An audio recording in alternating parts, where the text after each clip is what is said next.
Salut les triathlètes, on se retrouve aujourd'hui pour un nouvel épisode du Talk avec William et aujourd'hui on s'attaque à un sujet que la majorité des triathlètes pensent maîtriser mais que très peu maîtrisent à la perfection.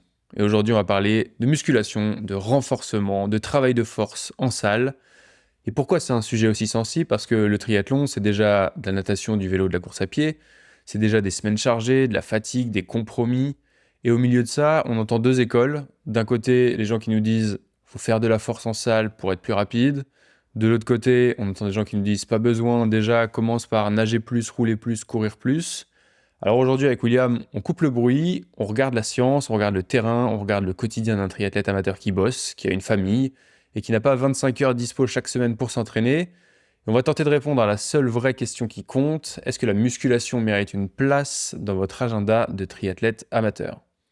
Au programme, on décortique ce que disent les études scientifiques sur l'intérêt de la musculation pour le triathlon, on met tout ça dans le contexte réel du triathlète amateur, et on parle arbitrage, priorité, récup, spécificité, efficacité neuromusculaire, et enfin on termine avec notre méthode simple pour savoir quoi faire, quand le faire, et comment ne pas se blesser en route.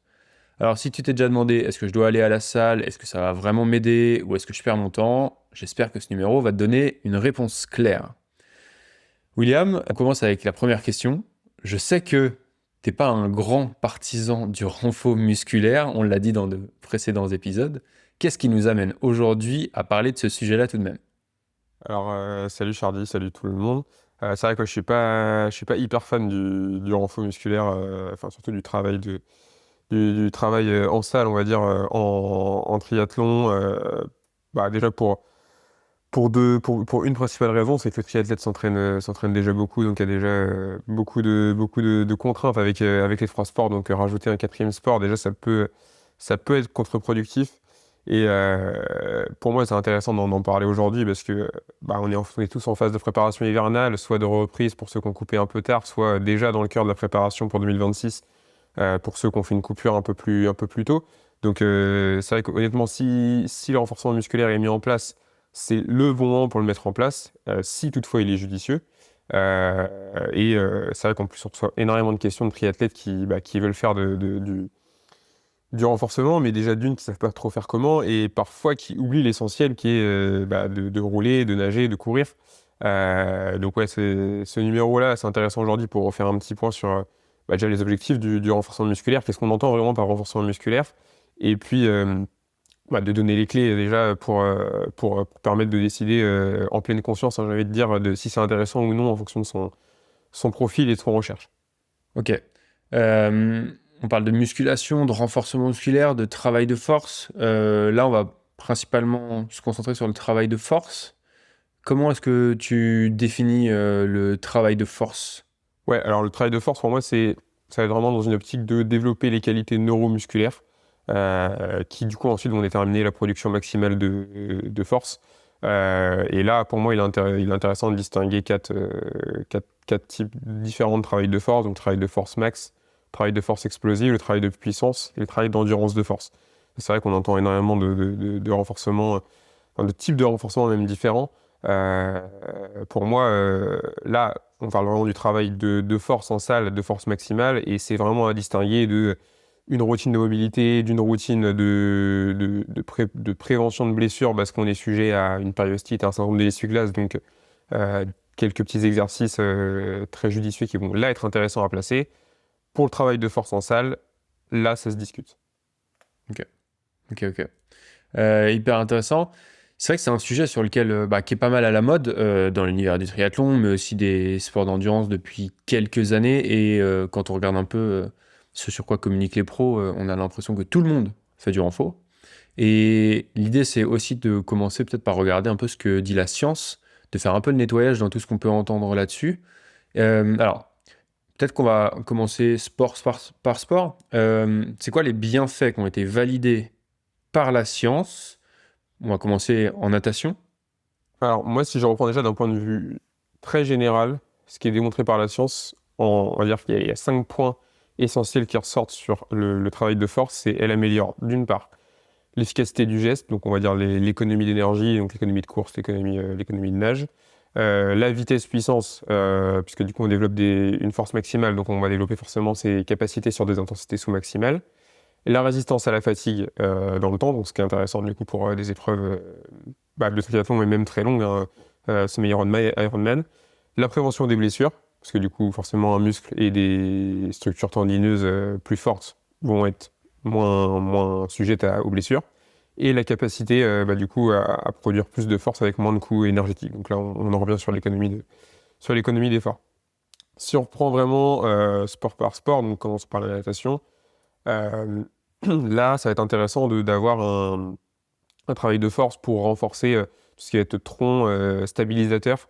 Donc là on va être plutôt sur un gainage actif, on va dire, qui vont permettre d'avoir une propulsion efficace et de garder une belle posture de nage dans l'eau lors de différentes phases de poussée, donc de limiter le désalignement et limiter les pertes d'énergie. Mais attention, il y a quand même une dominante technique qui est majeure en natation. Le renfort, il ne remplace en rien la technique, il vient vraiment en complément. Et on pourrait très bien donner l'exemple vous êtes fait sûrement avoir, si vous avez, je sais pas, 20, 30, 40 ans, vous êtes fait surprendre à avoir un nageur de 10 ans ou 12 ans dans la ligne d'eau qui va vous exploser au niveau chrono. Pourtant, si vous faites un concours de pompe ou un concours de traction, vous allez lui mettre la misère. Mais dans l'eau, rien que parce qu'il a une technique et une coordination qui est très développée et largement plus développée que vous, il va vous mettre la misère dans l'eau. Et pourtant, il n'a pas plus de force. Ouais, tout à fait. Ouais, c'est un des cas, un des cas classiques de se dire, ok, je suis plus grand, je suis plus musclé, j'ai une plus grande envergure. Pourtant, il y a des gens qui ont une meilleure technique et qui sont capables d'aller plus vite que moi. Ouais.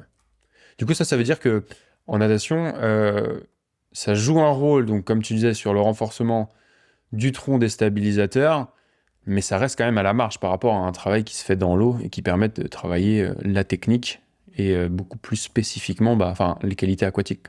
Oui, et puis même chose sur le travail physio aussi, qui est très important pour moi en natation. La capacité à tourner vite les bras. Là, on va être sur vraiment une capacité d'endurance qui va beaucoup plus se développer en nageant beaucoup et régulièrement que en faisant du renfo. Le renfo va être très intéressant pour des sprinters. Je prends l'exemple de Florent Manodou, où on voit qu'il passe énormément de temps en salle, bon, même si maintenant il ne nage plus. Mais on voyait sur tout ce qu'il pouvait partager qu'il passait énormément de temps en salle à développer de la force sur des exercices type développé couché, traction, un truc tout simple. Mais parce que il a besoin en sprint de cette capacité à développer énormément de force, là où en triathlon, on va être davantage sur de l'endurance de force. Et cette endurance de force-là, elle se développe aussi bien enfin, même davantage en nageant, puisque nous, on va avoir aussi la composante technique, qu'en faisant du travail en salle. Ok. En cyclisme, qu'est-ce qui a été prouvé? Qu'est-ce que nous dit la science sur le travail en salle? Alors, en vélo, et d'ailleurs même pour ma course à pied, c'est là où le travail en salle a vraiment beaucoup de sens, puisqu'il permet vraiment une meilleure efficacité neuromusculaire et un meilleur recrutement des unités motrices. Donc, ce qui permet tout simplement de mobiliser plus de force plus vite, tout simplement. Et donc, le travail de force max, donc avec des charges très lourdes sur des exos polyarticulaires type squat ou hip thrust, et donc avec peu de répétitions, ça va permettre d'améliorer l'efficacité de mouvement, donc l'économie de course, l'économie gestuelle à vélo. Donc ça se traduit tout simplement par une moindre dépense énergétique pour une même vitesse. Donc ça, c'est top pour la performance. Si on prend un cycliste ou un coureur isolé, donc qui fait pas de triathlon, c'est très important parce que du coup, on va dire que sa charge dans la semaine est moindre qu'un triathlète. Mais en fait, ces séances-là vont causer énormément de dommages musculaires, ce qui du coup va créer des trous entre guillemets dans la récupération. En fait, ces séances-là vont venir en complément des séances d'intensité, mais en termes de récupération, ça reste des séances qui demandent quand même plus de récupération que des séances PMA par exemple à vélo. Et dans un sport comme le cyclisme, où on va avoir 3 séances, peut-être grand maximum intenses dans la semaine, on peut placer une séance de renforcement musculaire de travail lourd en salle qui vont créer des dommages musculaires. Par contre, pour un triathlète qui, lui, va devoir faire sa séance PMA le mercredi, sa séance au seuil en course à pied le jeudi, et puis réenchaîner avec encore une séance de natte intense le vendredi, et puis par exemple refaire des sorties longues avec un peu de SV1 ou du tempo le week-end, bah, en fait, placer ces séances de musculation-là dans la semaine, c'est compliqué et ça va même être plus contre-productif qu'autre chose parce qu'on va créer de la fatigue et l'athlète va pas forcément être capable d'en récupérer non plus. Ouais.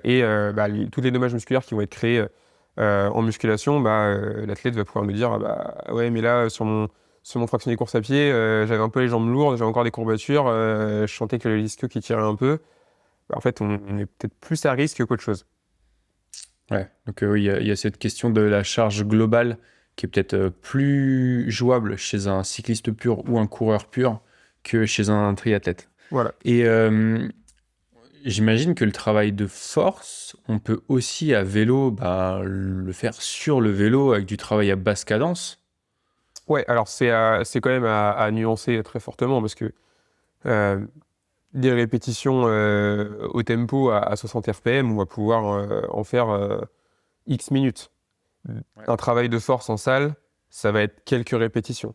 Donc Ok. le niveau de contrainte musculaire est tout à fait différent. Par contre, ça reste une alternative très intéressante, notamment pour les personnes qui font du triathlon longue distance et qui vont devoir tenir une position aéro assez longtemps.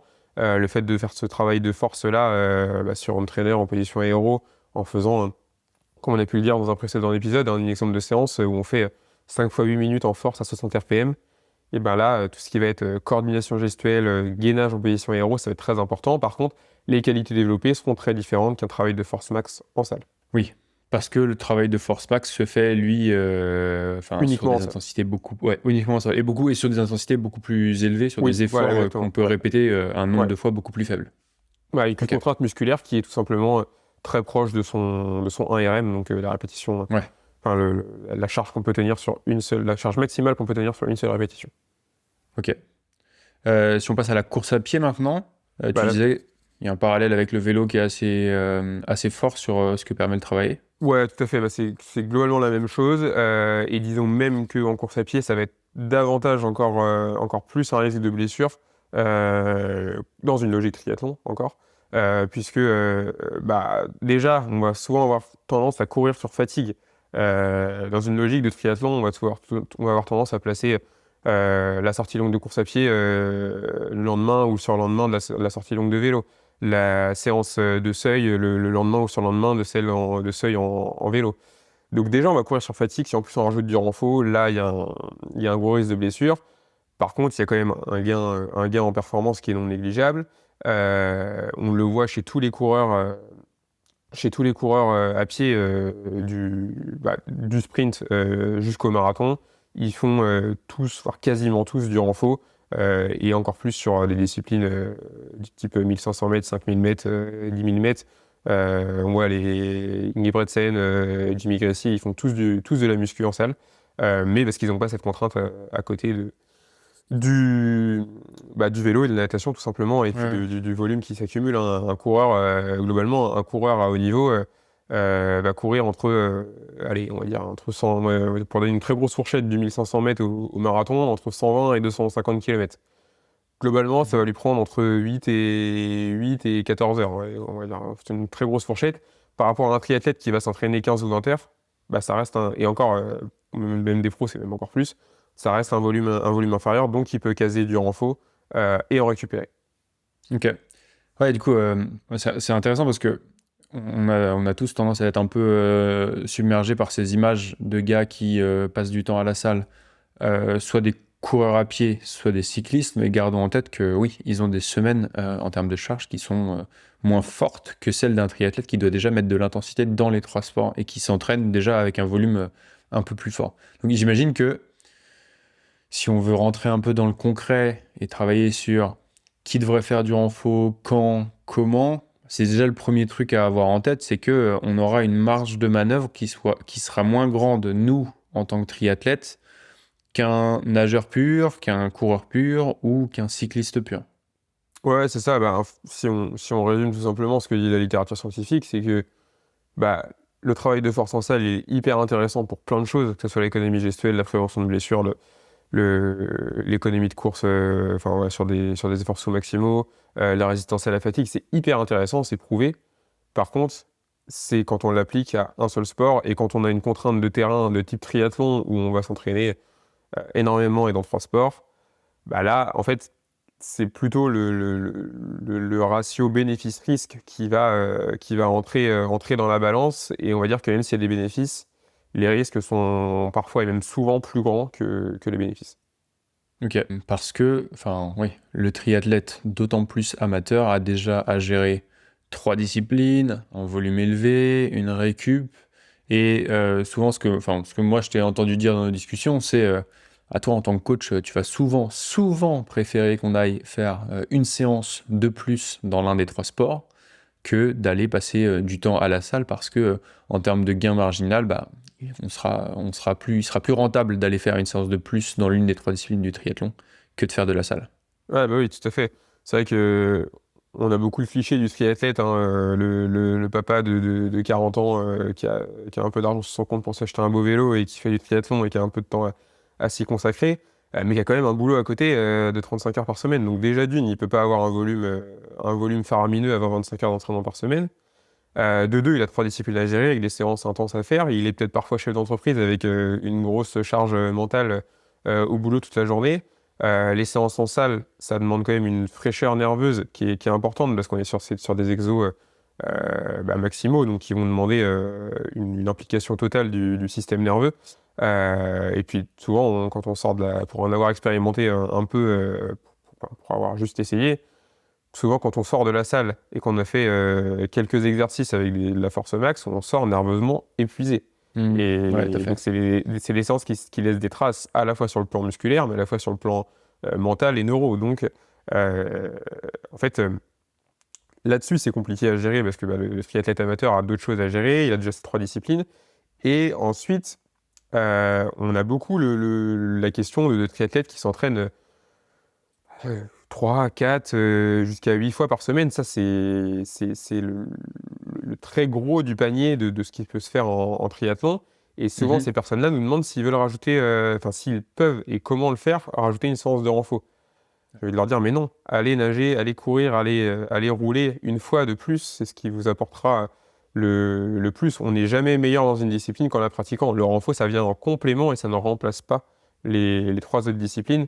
Même si il y en a beaucoup qui aimeraient, par exemple, éviter d'aller nager et puis faire 3 fractions à la maison pour pouvoir progresser en natation. Je suis désolé, ça ne marche pas comme ça. Donc voilà, le renforcement musculaire, il faut garder à l'esprit que ça prend du temps, que ça prend aussi beaucoup de temps de récupération et que en triathlon, particulièrement chez un amateur, le spécifique reste roi.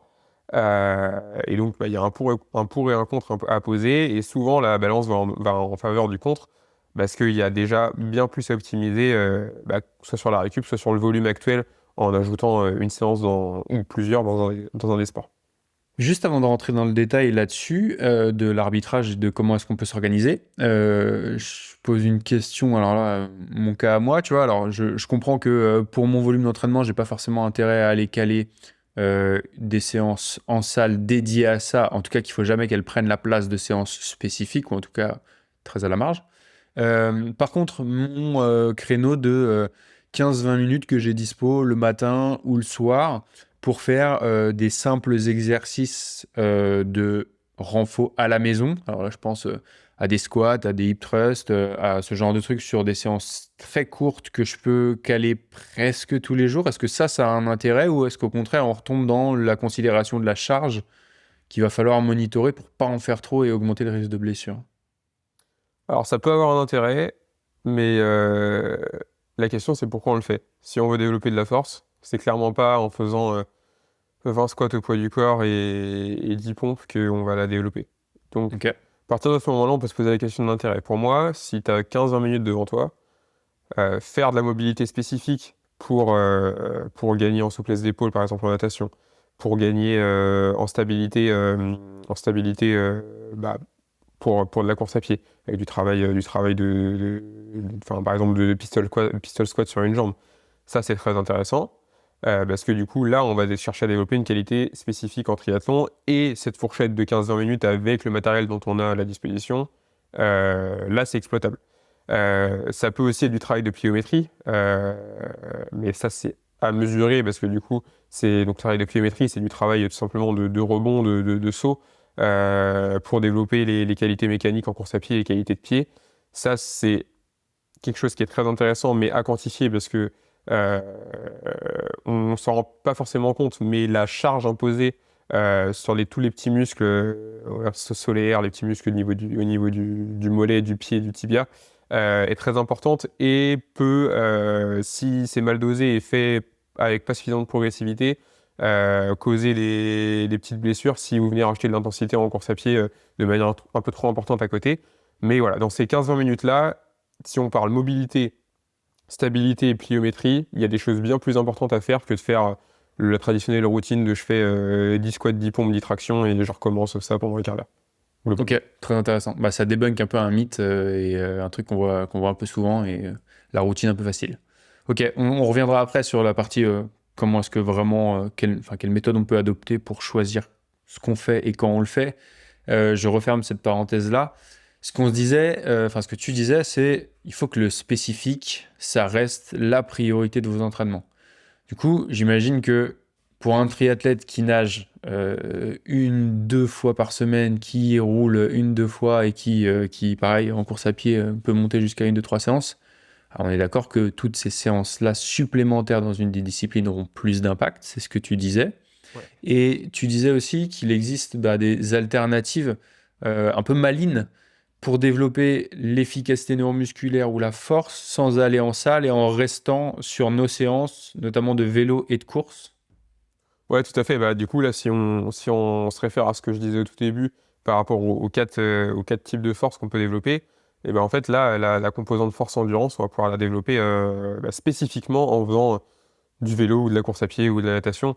En natation, des sprints maximaux sur 15 mètres où on va chercher à pas respirer et à tourner les bras le plus vite possible, juste pour gagner du coup, en efficacité neuromusculaire, en coordination. Ça va être hyper intéressant. En vélo, même chose, voilà, ce que je disais tout à l'heure, les intervalles à basse cadence, autour de 50-60 RPM sur des intervalles assez longs, toujours avec un peu d'intensité, hein, on va être au tempo, au seuil, faire pour avoir un minimum de contraintes mécaniques.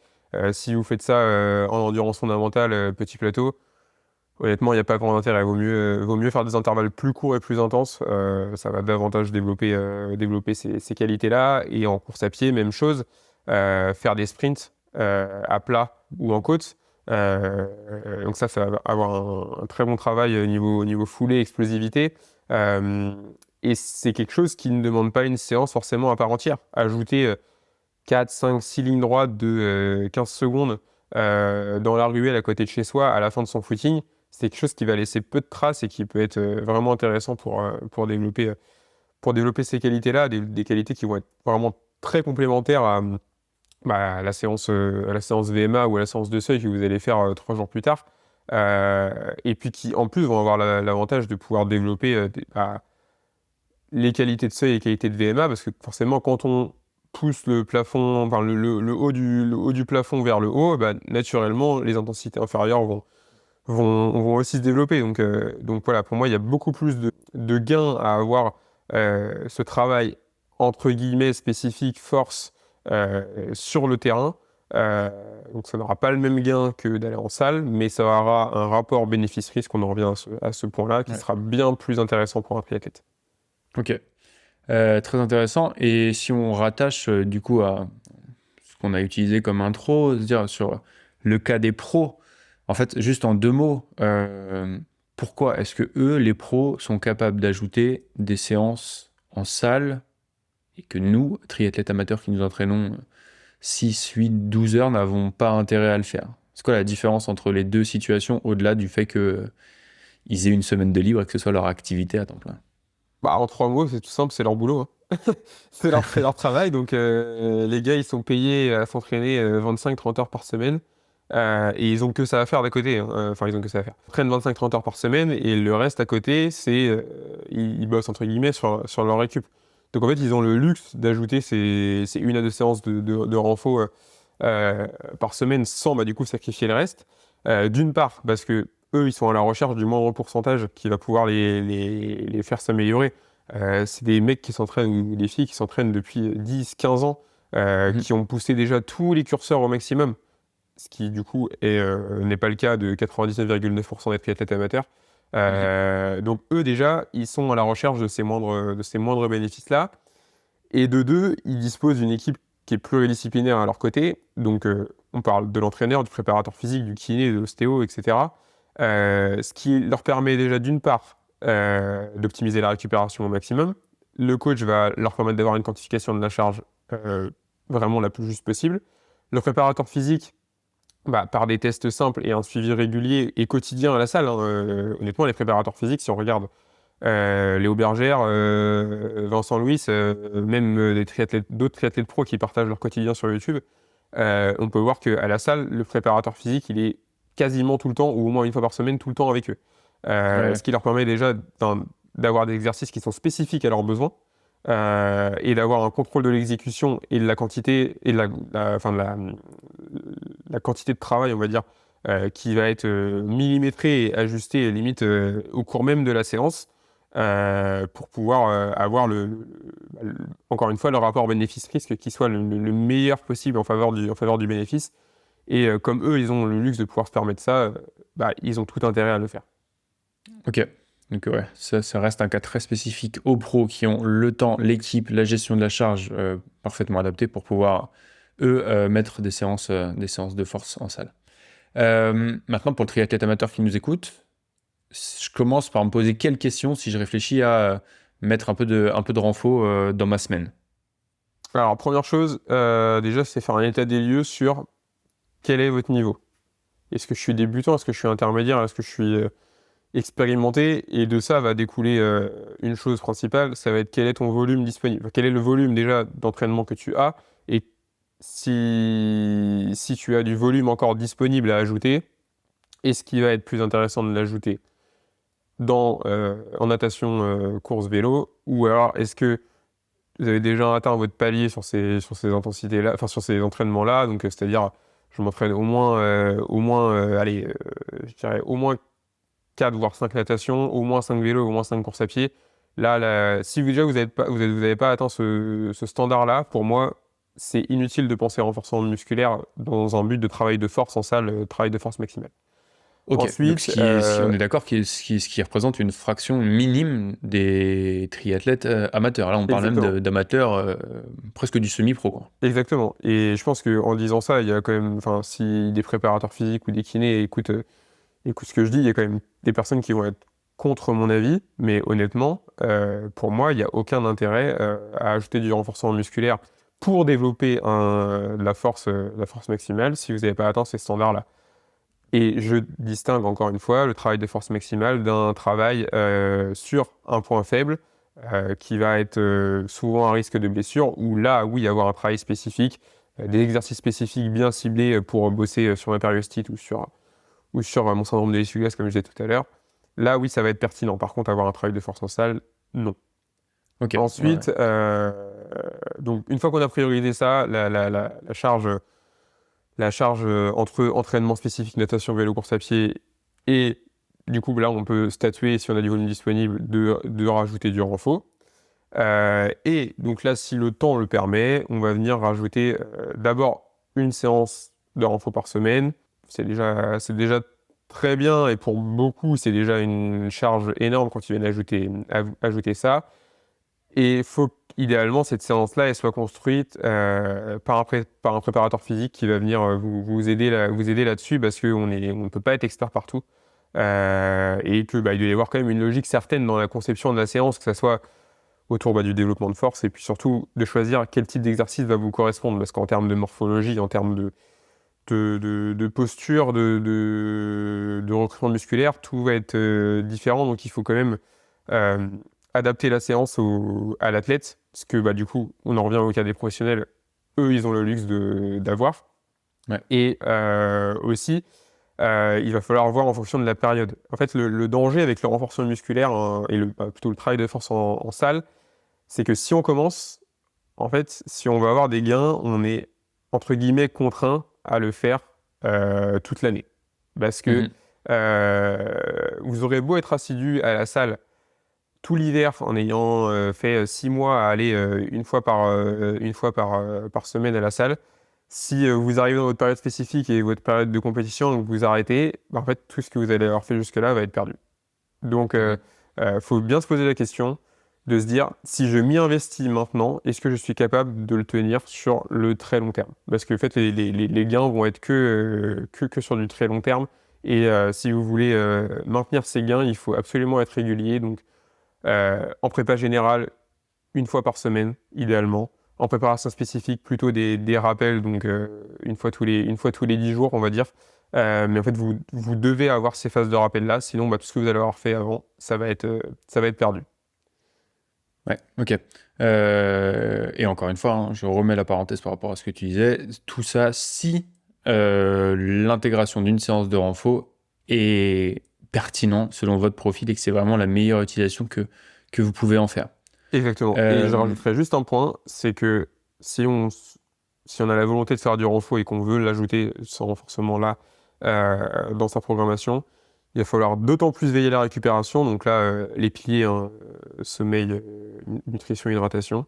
Le deuxième point, ça va être sur alors je suis pas nutritionniste, mais sur l'apport en protéines pour la reconstruction musculaire. Bah là, j'ai envie de vous dire que le shaker de whey, entre guillemets, post-séance, qu'on peut voir chez toutes les personnes qui font de la muscu, bah, il va devenir pas obligatoire, mais très fortement recommandé pour pouvoir reconstruire les fibres suite aux dommages imposés. Et puis pas forcément ne pas sacrifier les autres séances qui sont prévues dans la semaine.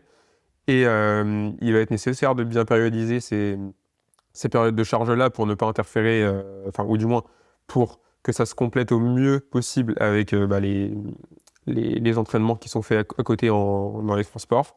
Et aussi sur la qualité de mouvement aussi, il faut avoir un focus hyper important. Je prends l'exemple d'exercices spécifiques comme le squat. La technique est très difficile à maîtriser et d'autant plus quand on augmente en charge. Donc là, il y a possiblement des variantes qui peuvent être intéressantes. Ok. Donc là, on sait si on a le profil pour le faire, on a les points d'attention et on a comment est-ce qu'on l'adapte en période de prépa générale ou en période de prépa spécifique. Maintenant, qu'est-ce que je mets dans une séance pour en tirer le plus grand parti possible? Est-ce que tu as des exercices à nous citer? Est-ce que tu as des protocoles en tête pour qu'on comprenne un peu si je me lance dans ces séances-là, comment est-ce que je rentabilise au maximum le temps passé à la salle? Bah, c'est toujours compliqué à dire comme ça, étant donné que chaque athlète est différent. Pour moi, si on veut quand même avoir le moins de chances de se tromper, il y a 3 exercices qui sont clés, on va dire, et qui vont forcément être intéressants. Ça va être le squat, le hip thrust et les tractions. Le squat, première chose, bah déjà ça va permettre de développer la force au niveau des quadriceps, tout ce qui va être même fessier, hein, tout ce qui va être gainage. Donc ça va être vraiment très intéressant au niveau transfert bah, sur le vélo et sur la course à pied, d'un point de vue déjà transfert de puissance et même efficacité neuromusculaire. Par contre, c'est un exercice qui est très difficile à maîtriser sur le plan technique, d'autant plus quand on parle du squat complet. Donc là, il faut avoir la mobilité nécessaire, que ce soit en termes de mobilité de hanche, de cheville. Et même au niveau force, au niveau lombaire, et même faut avoir déjà de base un gainage suffisant pour pouvoir le faire. Donc là, une alternative qui peut être intéressante, mais qui enlève cette composante gainage, ça va être la presse à cuisse. Si la technique n'est pas maîtrisée, ok. ça peut quand même être une bonne alternative. Donc ça permet de développer une très bonne force générale, on va dire, hein, et qui se transfère très bien en vélo et en course à pied. Mhm. Pour le hip thrust, donc là on va être davantage ciblé sur les fessiers et sur cette action d'envoyer le bassin vers l'avant, donc sur la propulsion, on va dire, en course à pied. C'est intéressant aussi au niveau natation pour tout ce qui va être posture et alignement. Donc voilà, cette force de poussée horizontale là, ça peut aussi se développer se transférer à vélo avec bah, toute cette coordination qui va être développée. Et pour les tractions, bah là, on va être sur de la force pure du haut du corps avec du tirage.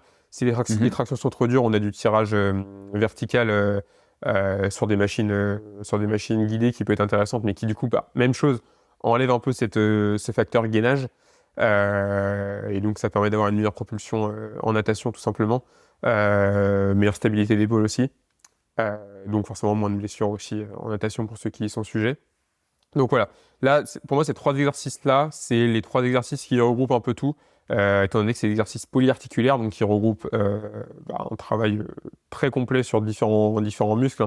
On va pas aller faire des curls biceps ou je sais pas, des extensions triceps juste pour avoir des beaux biceps pour aller à la plage. Là c'est pas le but, hein. Si vous voulez rentabiliser votre temps, c'est des exercices polyarticulaires lourds. Donc quand je dis lourd, c'est un très haut pourcentage de votre charge maximale sur une répétition. Donc globalement, on va être sur entre 3 et 6 reps. Ok.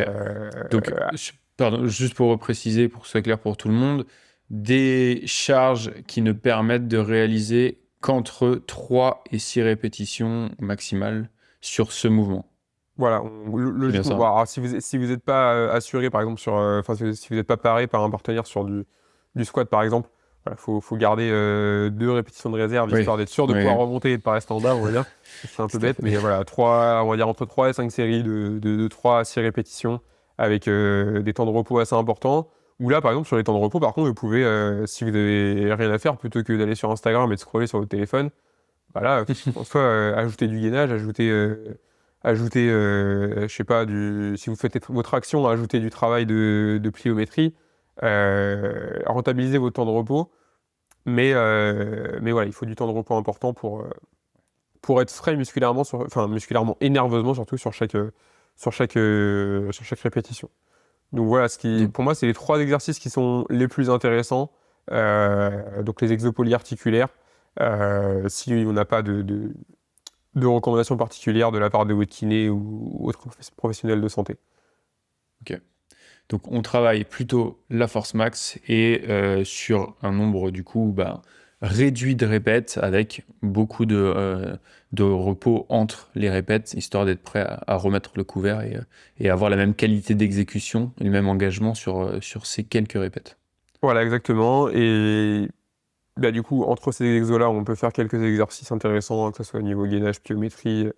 Mais ces exercices-là, si vous avez une routine, si vous avez 15 minutes devant vous le matin avant d'aller bosser ou parce que votre enfant dort toujours, ça peut être intéressant aussi de les mettre en place, hein. Mhm. Vous allez pas aller courir pour 15 minutes. Donc, si vous avez ces 15 minutes-là et que vous avez rien à faire, faites une petite routine de mobilité, une petite routine de gainage, de renforcement spécifique sur des points faibles que vous avez. Ça peut toujours être intéressant.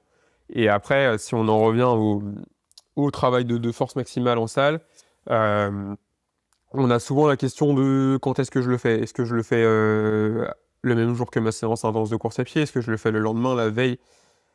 Là, la vérité là-dessus, c'est qu'il n'y a pas vraiment de règles. Ok. Chacun réagit différemment. C'est aussi très variable en fonction de à quel point vous allez être sujet aux courbatures et donc aussi de quel point vous allez charger, à quel point vous allez être impacté musculairement. Donc là, c'est très variable. Il y a des gens qui préfèrent le mettre avant, des gens qui préfèrent le mettre après. Moi, personnellement, je préférerais le mettre après les séances, donc le lendemain des séances spécifiques, enfin des séances intenses en course à pied, tout simplement pour limiter le risque de se faire un ischio ou un claquage ou de se détruire encore plus musculairement sur une séance de fractionné alors qu'on est déjà dans le mal de la séance du renfort de la veille. Ouais, surtout si on a peu d'expérience en salle de renfo et on prend pas Mais, de risque de ce côté-là. voilà. Mais théoriquement, si c'est bien fait Ouais. et bien quantifié, et donc du coup, si on repart sur ce qu'on disait tout à l'heure, que vous entraînez déjà 4-5 fois dans chaque sport par semaine, logiquement, vous avez les capacités de récupération pour ne pas être non plus trop chargé musculairement après ces Mhm. séances-là, et pouvoir du coup en récupérer. En fait, tout est une question de dose par rapport à quel point on peut en récupérer. Ok. Ouais, donc ça, c'est pareil, hein. On teste un peu, on y va plutôt en étant prudent et on prend pas de risque là-dessus à aller se blesser sur l'une des 3 autres disciplines. Et surtout, on prend du temps pour bosser la technique du mouvement avant de charger lourd. Parce Ouais. qu'il y a énormément de gens qui se blessent parce qu'ils vont courber le dos pendant le squat, parce que sur les tractions, ils vont avoir un dos qui va être beaucoup trop creusé ou je sais pas, enfin n'importe quoi, mais la technique est ultra importante et est autant à risque de blessure que la charge en elle-même. Ok.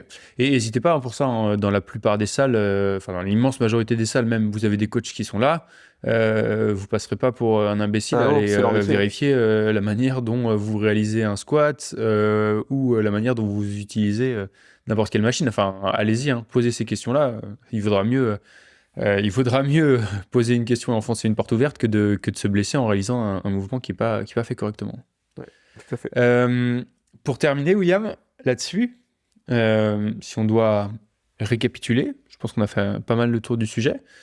C'est quoi les principaux pièges à éviter que tu as mentionnés ici pour quelqu'un qui voudrait démarrer, enfin qui se pose la question de démarrer le renfort? Bah, la première chose, ça va être déjà enfin, par rapport à son volume d'entraînement habituel, de vouloir faire du renfort en remplaçant, enfin, ou plutôt, de vouloir faire du renfort en pensant que c'est la clé pour progresser dans les trois sports, alors qu'on s'entraîne de manière déjà non suffisante dans les trois sports. Voilà, pour moi, la première erreur, c'est de vouloir faire du renfort alors qu'on devrait plutôt rajouter une séance dans un des sports. Ok, ouais, donc déjà, ce que tu nous disais tout à l'heure, dans un monde idéal, en dessous les 12 séances hebdo, on ne se pose pas la question. Voilà. Hormis besoins particuliers, recommandations particulières d'un kiné, faiblesse particulière, mais là on parle pour la majorité des triathlètes. Ok. Ouais. Deuxième chose, c'est si on intègre ce renforcement-là, c'est euh, d'avoir une mauvaise quantification de la charge, donc de surcharger trop rapidement enfin, surcharger trop rapidement pendant sa séance, mais aussi de ne pas adapter ses séances autour dans les trois sports, Mhm. ce qui amène à logiquement une très grosse, enfin une fatigue très grosse, mais du coup forcément plus importante qu'habituellement, et du coup qui va altérer la récupération. Donc vous n'allez pas être capable de faire vos séances intenses en course à pied à vélo, et puis voilà, naturellement vous allez creuser votre trou entre guillemets. Ok, ok, ok. Et dernière chose, ça va être de vouloir à tout prix charger comme un bœuf et d'ignorer la qualité de mouvement. La technique, Ouais. je le répète, c'est primordial. Euh, c'est- et en soi, vous n'avez même pas besoin de charger lourd pour avoir des gains de force. Rien qu'avoir une technique propre et un tempo d'exécution avec, par exemple sur du squat, une volonté de descendre lentement en contrôle et d'avoir une remontée très explosive, mais quand on va avoir sa remontée, d'être très fort au niveau gainage, au niveau stabilisateur de hanche, au niveau position de son genou, de son axe de poussée, et ben rien que ça va être déjà très intéressant d'avoir cette intention-là, parce qu'il ne faut pas oublier qu'aussi ce développement neuromusculaire, ça passe aussi par l'intention du mouvement qu'on va avoir. Et donc voilà, Mhm. c'est moi l'erreur que je vois souvent, c'est de vouloir à tout prix charger comme un bœuf, et puis la qualité de mouvement et l'attention, on s'en fiche. Ok, ok, ok. Donc oui, et ça, hein, c'est ce qu'on se disait à l'instant, hein, valider d'abord de maîtriser la technique du mouvement avant de vouloir à la fois charger et en faire trop. Écoute, je pense qu'on a fait le tour. C'était hyper intéressant. Donc, ce qu'on disait pour le triathlète amateur, la majorité des gens qui nous écoutent aujourd'hui, c'est que on commence d'abord par prioriser tout le travail spécifique dans les trois disciplines du triathlon. On maximise le temps passé dans les bassins, à vélo et en course à pied. Et ensuite, on ajoute du renfort adapté. Et du renfort adapté, c'est selon son temps, selon son niveau, son expérience en triathlon et ses objectifs. Donc on est vraiment sur un truc qui est la cerise sur le gâteau de l'entraînement, mais qui ne doit pas être, d'après ce que tu nous dis, euh, un nouveau défi pour se challenger, un moyen de rompre un peu la routine. Là, on est vraiment, si on veut optimiser les gains par rapport au temps passé, on est sur un truc qui arrive un peu plus tard en termes de maturation de niveau d'expérience et qui vient après un certain volume d'heures déjà calées dans la semaine sur les trois sports. Ouais, tout à fait. Oui, faut garder à l'esprit que certes, la science prouve les gains, les gains qu'on va avoir avec du renfort. Là, il n'y a aucun souci là-dessus. Mais que entre la science et le terrain, il faut quand même faire un grand parallèle, c'est que le triathlète, il s'entraîne beaucoup, il doit s'entraîner beaucoup, et que le renforcement musculaire, c'est une charge en plus, donc qui doit être intégré intelligemment, et vraiment pas trop tôt. Pas trop tôt, hein. Je connais énormément de triathlètes, des amateurs qui gagnent des 70.3, qui ne font aucun renfort. Donc pour vous dire, et qui courent 2h20 au marathon, et qui font pas, alors qu'ils font du triathlon, et ils font aucun travail de force en salle. Donc dites-vous que avant d'intégrer le renfort, il y a énormément de choses à mettre en place avant, et que vous devez déjà optimiser votre entraînement spécifique au triathlon, et que ce que dit la science, c'est bien, mais ce que dit le terrain et l'expérience qu'on peut retirer du terrain, c'est d'autant plus important. Super, William. Merci beaucoup. Merci à On toi. se retrouve dans quelques semaines pour un nouveau talk. Exactement. Et j'en rajouterais juste une petite chose. J'avais écrit un article là-dessus il y a quelques semaines, quelques mois. Donc, si vous voulez garder un petit article dans votre onglet favori pour relire un peu les conseils clés pour ce renforcement musculaire-là en triathlon, n'hésitez pas à aller voir l'article. Le lien sera en description. Ouais, tout à fait. Et enfin, si vous êtes arrivé avec nous jusqu'ici, c'est probablement que l'épisode vous a plu et qu'il vous a appris quelque chose. Dans ce cas-là, j'ai juste un petit truc à vous demander, c'est de commenter, de liker ou de vous abonner. Nous, ça nous aide à nous faire découvrir à toujours plus de triathlètes. Ça vous prend littéralement 5 secondes et nous, ça nous donne de la force pour continuer. Merci et à très vite.